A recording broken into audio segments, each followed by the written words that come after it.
Miscarriage? Even after undergoing infertility treatment and getting pregnant? What have you done? My mother-in-law blamed me for the miscarriage. Her face turned red. Her face turning red. It's probably because you didn't take care of your body. As if not being able to have a child wasn't hard enough. Now this. You really are useless. No, that's not true. The doctor said it can happen with a certain probability. Shut up. If you, as my daughter-in-law, can't even bear a child, then get out of here.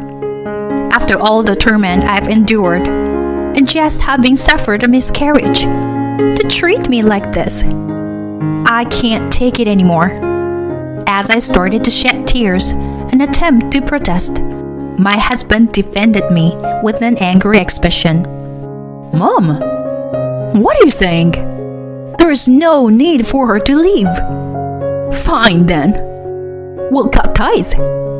I'll cut ties with the daughter-in-law who can't even bear grandchildren. My mother-in-law shouted those words at me and gave me a final menacing glare. She left the room.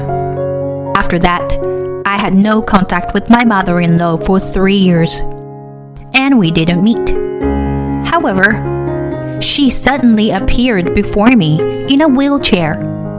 I became in need of care after being involved in a traffic accident. That's why you should take care of me. I looked down at her and said, Huh, didn't we cut ties with each other? My name is Ivy, and I am 33 years old this year. I have been working as a caregiver even before getting married, and after marriage, I continued to work at the same workplace. I recently got certified as a care manager. So my main job is to come up with care plans for my patients. My husband Dylan is an office worker about the same age as me, and we met through a friend. Dylan graduated from a top university and works for a large corporation. At first, I thought there was a mismatch between him and me, as I only have a high school education. But Dylan continued to express his love for me. We had a good relationship, and after 2 years of dating, Dylan proposed to me. Ivy, please marry me. Let's become a family. Thank you, Dylan. I'm truly happy. I was at the height of my happiness at this time. I never imagined what would happen next. After accepting the proposal, we went to Dylan's parents' house to make a marriage introduction. Dylan's father passed away when he was in high school due to an illness.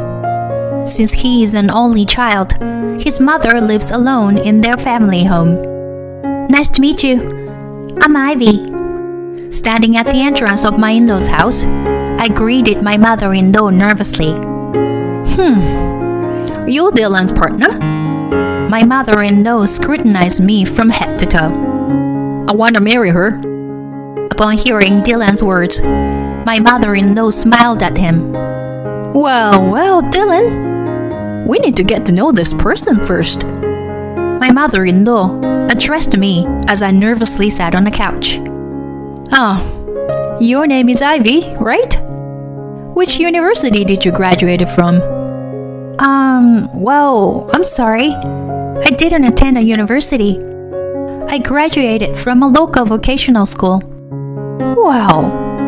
My mother-in-law visibly frowned her brow and covered her mouth. Not even attending university nowadays. Were you raised in a very poor family? Uh-huh. Mom, what are you saying? Well, isn't it? Or it is because your grades weren't good enough to attend university? My mother-in-law questioned me with a furrowed brow. I responded as best I could. My mother worked in caregiving. She always said it was a challenging but rewarding job.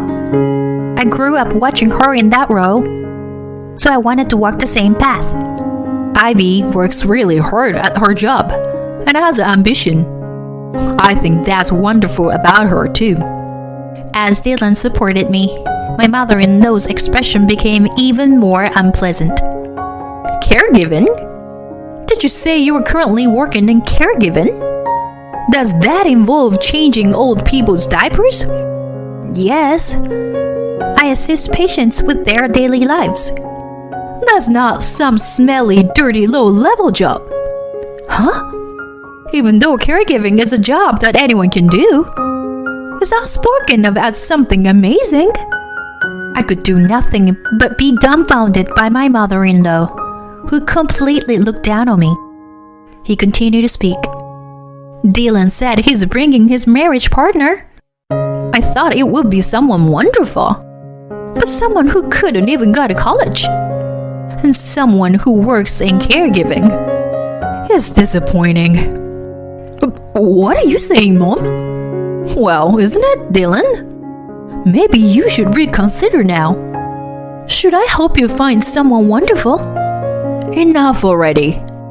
Let's go, Ivy. Dylan slammed the table, stood up, and pulled my arm. But Dylan... I was honestly flustered as well. But my mother-in-law seemed surprised by the fact that Dylan, who is usually calm, displayed his anger so openly. Dylan, what's wrong? Did something bother you?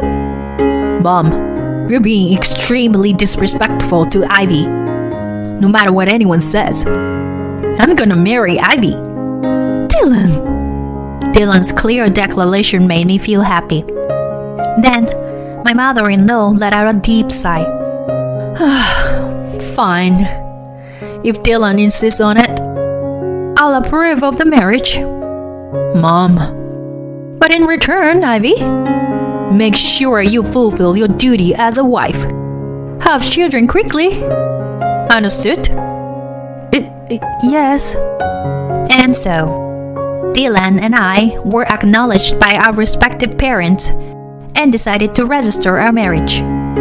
We rented an apartment, considering the distance from our workplaces.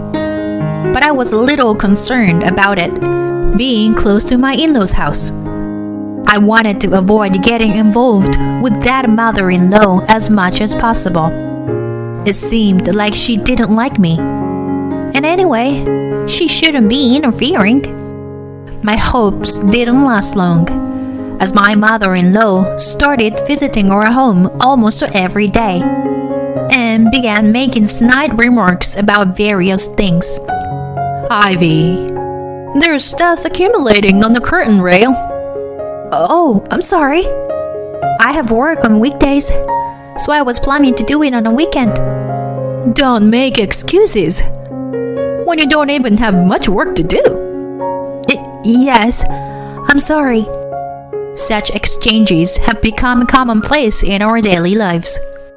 Moreover, my mother-in-law would come over during the time when I returned from work. As if it were natural, she would have dinner with us. Ivy, what is this seasoning?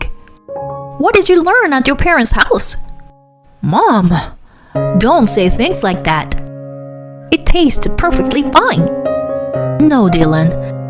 It's not good because you spoil her. I'll be strict. You see.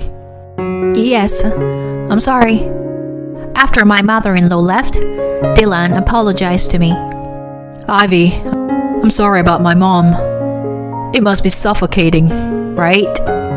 No, it's true. Then I am an inadequate wife. Besides, your mother is all alone. She might feel lonely. That was the only response I could give. Rejecting my mother-in-law, who rings the doorbell almost every day, it's something I cannot do. Furthermore, after a year of marriage, my mother-in-law started saying things like this. My friend Mrs. Smith just became a grandmother the other day. Oh, congratulations to her. My response excited my mother-in-law. And Mr. Davis and Mrs. Miller also have grandchildren. I'm the only one without grandchildren. Well, you two are already in your 30s, right? Yet, you still haven't had children. We have our own pace. If you keep talking leisurely like that, you'll never have children. Hurry up and give birth to a child so that I can have a grandchild. Understood? Yes. My mother-in-law started urging me to have a grandchild every time she saw my face. I felt the pressure myself as we were struggling to conceive.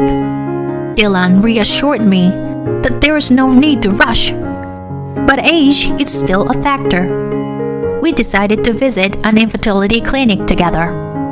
There, we were told that I have a difficult time getting pregnant. However, with diligent treatment, there is still a possibility of having a child. I was shocked by this result and ended up crying in front of Dylan. Dylan, I'm sorry. I'm just not in the right body for this. Well, what are you talking about, Ivy? I actually think it's perfectly fine for just the two of us to live together. No, I still want to have a baby with you, Dylan. I'll undergo fertility treatment. I see. I understand. But let's not push ourselves too hard. And so, our journey of fertility treatment began. I regularly visited the hospital, enduring painful tests and treatment. I took medication and received injections, but I wasn't getting pregnant. Even after 2 years of marriage, the situation remained unchanged, and I continued to be attacked by my mother-in-law. My stress gradually accumulated. We decided to move from conventional infertility treatments to advanced ones. Specifically, we decided to invest around $3,000 for IVF. It required not only a financial burden, but also a significant physical toll. However, I was exhausted from my mother-in-law's relentless "give me a grandchild" attacks, and I couldn't give up on having a child myself. The first IVF attempt didn't succeed, but on the second try, I finally became pregnant. When I saw the positive result on the pregnancy test in the bathroom, I couldn't help but let out a cry of joy. Finally, I could get pregnant. I have to cherish and raise this baby with care. As I discarded the pregnancy test in the bathroom trash and washed my hands outside, the doorbell rang. Ivy, please open the door. Once again, it's my mother-in-law. I reluctantly let her into the house as usual. Since the positive result just appeared, and I haven't confirmed it at the hospital, it's better not to tell her yet. Just as I decide to keep it a secret from my mother-in-law, Ivy, are you pregnant? She asked me like that. Huh? But look, I found this in the bathroom. In her hand was the pregnancy test that I had just thrown away. Did she actually rampage through the toilet trash to stoop that low? As I was in shock, my mother-in-law blurted out these words.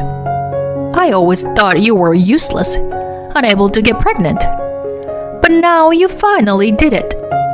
Now I can have a grandchild too. Oh, how wonderful. Just as I was speechless, Dylan returned home. I'm back. Oh, Dylan, that's wonderful. It seems Ivy is finally pregnant. What? Ivy? Is it true? Yes. I just got a positive result on the pregnancy test. But it's still early.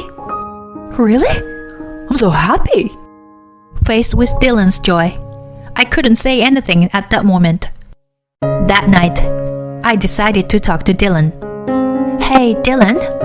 Getting a positive result on the test doesn't guarantee a successful pregnancy in the early stages. There is a high possibility of miscarriage. Is that so? Yeah. That's why I thought it would be best to keep it a secret from your mother for now. But then she found the test in the toilet. Mom is looking forward to her grandchildren. I'm sure she'll adore them. Yeah. I went to bed with anxiety weighing on me. The next day, I went to the OBGYN clinic and it was confirmed that I was pregnant. However, 2 weeks later, I received this news. We couldn't detect the baby's heartbeat. In other words, I had a miscarriage in the early stages of pregnancy. After the surgery, when I returned home, I broke down in tears. Dylan had a solemn expression on his face and gently struck my back. Ivy, for now, take your time to rest. Gather yourself before moving forward. Dylan, I'm sorry. Truly sorry. At that moment, the doorbell rang. Unfortunate timing. It was the time when my mother-in-law would usually visit. Let's ask her to leave today. I stopped Dylan from doing so. I need to explain the situation to your mom. As my mother-in-law entered the house, she was startled by the sight of my tear-stained face. Why are you crying? Could it be... Yes, I had a miscarriage. There was a brief moment of silence after I uttered those words. Just as Dylan was about to say something, my mother-in-law spoke up. Miscarriage? After undergoing fertility treatment and finally getting pregnant? You had a miscarriage? What did you do to cause this? Huh? Her face turned bright red as she approached me. It's probably because you didn't take care of yourself properly. As if it wasn't enough that you couldn't have children. Now this has happened. You really are a useless daughter-in-law. That's not true. Miscarriages can happen with a certain probability, as the doctors have explained. Shut up! If you can't even give birth to a child as a daughter-in-law, then get out of here. After enduring her constant bullying and now facing a recent miscarriage, I couldn't take it anymore. As I tried to protest through my tears, Dylan stepped in to protect me with an expression of anger. What are you saying, Mom? Ivy doesn't need to leave. Fine, then let's cut ties. I'm cutting ties with a daughter-in-law who won't bear me grandchildren. She shouted those words, glaring at me one last time, before storming out of the room. Then, my mother-in-law really stopped coming to our house. My husband Dylan was also quite angry with my mother-in-law's words and actions, to the point that he didn't even try to contact her. I couldn't forgive what she said, but to be honest, I felt relieved that we no longer had to interact with her. The emotional wounds from the miscarriage didn't heal easily. However, I was gradually trying to move forward and overcome it. 3 years passed by during that time. Just when I had almost forgotten my mother-in-law's face, she suddenly appeared at our house. And what's more, she was in a wheelchair. Oh, Ivy, it's been a while, hasn't it? What happened to you? Never mind that. Can you let me into the house? I struggled a bit, but I let her into the house. It seems that my mother-in-law's right hand and right leg don't move properly. You see, I was involved in a traffic accident. I was hospitalized because of it, but I have residual effects. And now I need care. My mother-in-law started talking non-stop without considering my feelings or opinions. So, you should take care of me. Bathing and going out are difficult for me, you know? Huh? I couldn't help but raise my voice. Seeing my reaction, my mother-in-law continued her tirade. Since you are a daughter-in-law, it's only natural for you to take care of your mother-in-law. You're working in caregiving, aren't you? And yet, as a wife who can't even have children, I'm asking you to take on the role. Regarding that, we did cut ties, right? Yes, but I'm saying I'm willing to reconsider. It's fine. Please take your leave.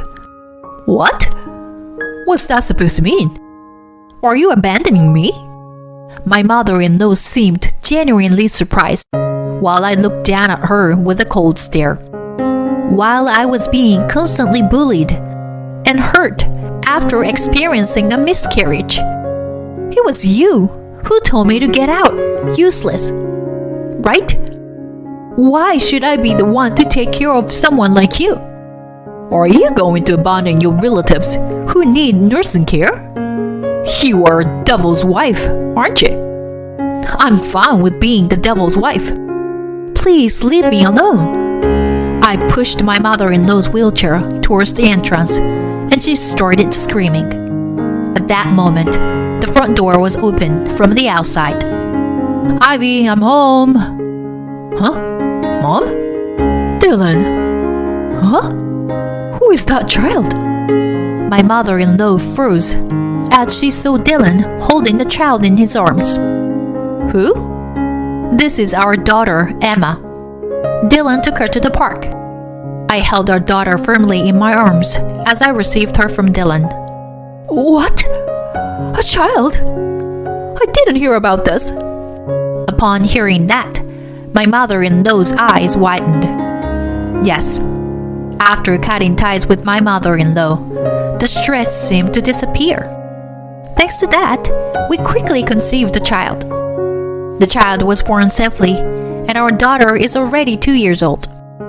Well, I didn't say anything. I can't believe someone would utter such abusive words to Ivy. It's not what I would expect from a mother. Dylan, you know how much I long to hold my grandchild, right? I'm aware of that, but even so, I can't let someone who hurts my wife off the hook. So, what do you need today? As Dylan casually said that, my mother-in-law's mouth was left agape. I explained the situation to my husband. Upon hearing this, Dylan furrowed his brow. There's no way I would let Ivy take care of you. Just go home already. What are you saying? That's right. I'm going to live here together. I want to be with my grandchild too. Ivy can take care of me. It's as simple as that. I said we cut ties, didn't I? I'm sorry, but I can't live together. I won't provide any caregiving. My mother-in-law squeaks and grits her teeth and tries to grab me. Dylan stopped it. Got it. I'll find a facility for you. Dylan? Just quietly enter the facility.